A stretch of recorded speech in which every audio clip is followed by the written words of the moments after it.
buat kerja kayu sebelum ni. Jadi bagi saya benda tu macam biasa je. Tapi saya tak sangka orang Malaysia ni anggap benda tu satu benda yang luar biasa.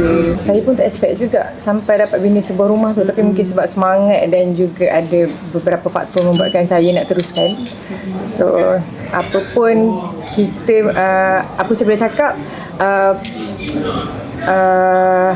disiplin, apa-apa pun dalam kehidupan kena usaha.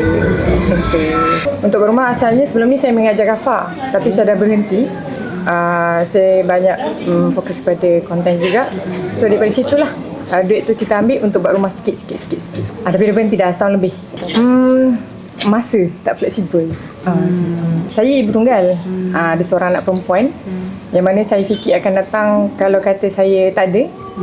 Saya nak anak saya ada satu tempat untuk dia duduk. Walaupun kita tahu ada mak ayah family, tapi ni untuk anak lah khas. So saya dedikasikan rumah tu memang untuk dia. Umur dia berapa?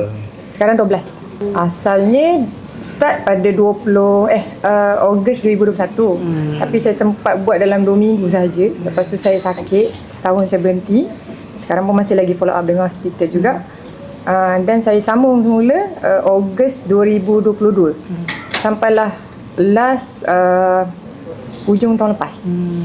So perjalanan rumah tu dalam masa 3 tahun lah.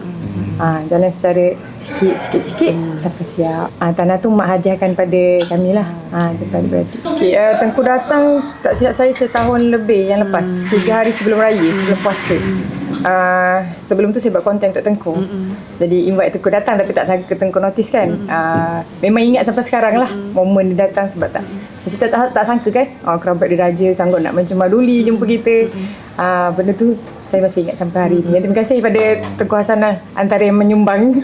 Waktu pesan tu dia kata dia nak bantu siapkan je. Itu je dia kata. Macam tu.